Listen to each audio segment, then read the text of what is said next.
वो सारे ऑब्जेक्ट्स जो कि किसी एक प्लैनेट के चारों तरफ घूम रहा हो, किसी भी एक ग्रह के चारों तरफ एक ऑर्बिट में घूम रहा हो, उन्हें हम कहते हैं सैटेलाइट्स।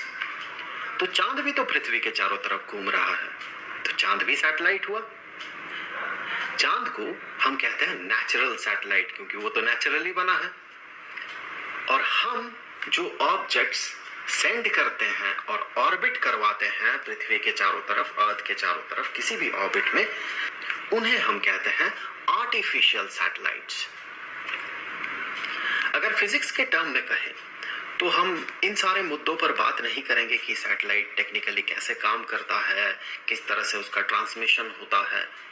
बेसिकली हम जो बात करेंगे वो होगा उसका ऑर्बिटल वेलोसिटी और उसके टाइम पीरियड पे। ऑर्बिटल वेलोसिटी मतलब जिस ऑर्बिट में वो घूम रहा है, जैसे कि ये वाला सैटेलाइट जो ऑर्बिट में घूम रहा है धरती के चारों तरफ, तो यहाँ पर इसका स्पीड कितना होगा और साथ ही साथ इसका टाइम पीरियड कितना होगा। टाइम पीरियड मतलब ये एक बार धरती का चक्कर लगाने में कितना समय लेता होगा, ये वापस धरती में चक्कर लगा के यहाँ तक पहुंचने में, फिक्स्ड पॉइंट तक पहुंचने में इसे कितना समय लगेगा, यही होगा इसका टाइम पीरियड। तो हमें यही दोनों पता लगाना है। सबसे पहले तो हम पता लगाएंगे इसका ऑर्बिटल वेलोसिटी। तो इसके लिए फिगर ड्रॉ कर लेते हैं। मान ले ये है अर्थ और ये रहा अर्थ का सेंटर, और जैसे कि हमें पता है ये रेडियस, इसे हम डिनोट करते हैं कैपिटल आर से। और एक सैटेलाइट इसके चारों तरफ ऑर्बिट में रिवॉल्व कर रहा है। ये रहा वो सैटेलाइट, ये यहाँ पर है, मान ले वो सैटेलाइट ये रिवॉल्व कर रहा है। सो यहाँ पर इसका जो स्पीड होगा, इस स्पीड को हम पता लगाएंगे। चलिए मान लेते हैं ये स्पीड है v0, और ये जो सैटेलाइट है अर्थ से कितना ऊपर रिवॉल्व कर रहा है, तो ये जो हाइट है इसका, ये हाइट है h मान लेते हैं इसे। सो ये हाइट है h। तो यहाँ पर इस सैटेलाइट में अब देखिए दो तरह का फोर्स एक्ट करेगा। एक तो इसका जो सर्कुलर मोशन है, उस सर्कुलर मोशन के कारण इस पे एक स्यूडो फोर्स एक्ट करेगा, जो कि होगा इसका सेंट्रीफ्यूगल फोर्स, जिसे कि हम कह सकते हैं ये होगा इसका मास। चलिए इसका मास m मान लेते हैं, इनटू इसका जो स्पीड है उस स्पीड का स्क्वायर डिवाइडेड बाय ये जिस रेडियस के सर्कल में रिवॉल्व कर रहा है वो रेडियस। तो वो रेडियस चलिए स्मॉल r मान लेते हैं। तो हमने स्मॉल r किसे माना, ये जिस सर्कुलर पाथ में घूम रहा है उस सर्कुलर पाथ का रेडियस जो है, तो वो है ये वाला रेडियस, ये वाला रेडियस जिसे हमने माना स्मॉल लेटर r।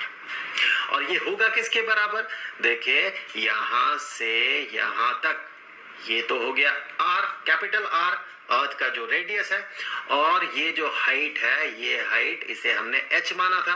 तो टोटल ये जो r है, स्मॉल लेटर r है, ये बराबर हो जाएगा कैपिटल R प्लस h के।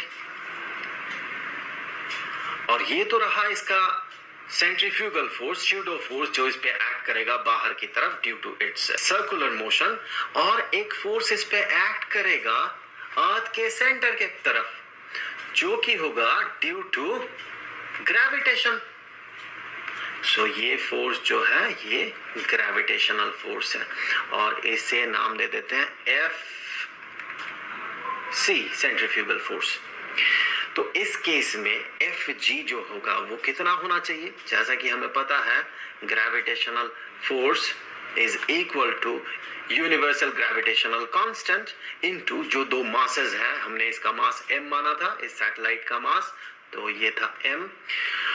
सो पहला जो ऑब्जेक्ट है उसका मास m, और ये जो दूसरा ऑब्जेक्ट है जिन दोनों के बीच ग्रेविटेशनल फोर्स एक्ट कर रहा है, तो दूसरा ऑब्जेक्ट कौन है यहाँ पर, दूसरा ऑब्जेक्ट है यहाँ पर अर्थ, धरती, जिसका की मास हमने कैपिटल लेटर m से डिनोट किया। सो ये ग्रेविटेशनल फोर्स होगा g, universal gravitational constant, into mass of the satellite into mass of earth divided by इन दोनों के बीच जो डिस्टेंस है उस डिस्टेंस का स्क्वायर। तो इन दोनों के बीच कौन सा डिस्टेंस है, देखिए सैटेलाइट से अर्थ के सेंटर तक का जो डिस्टेंस है वो डिस्टेंस कितना होगा, यहाँ पर ध्यान रखें ये जो डिस्टेंस हम कंसीडर करते हैं ये सरफेस से सैटेलाइट तक का डिस्टेंस नहीं होता है, बल्कि चूंकि स्फेरिकल ऑब्जेक्ट्स हैं, ये अर्थ स्फेरिकल है और इसे सैटेलाइट इतना छोटा है, इसे स्फेरिकल मान सकते हैं आप। तो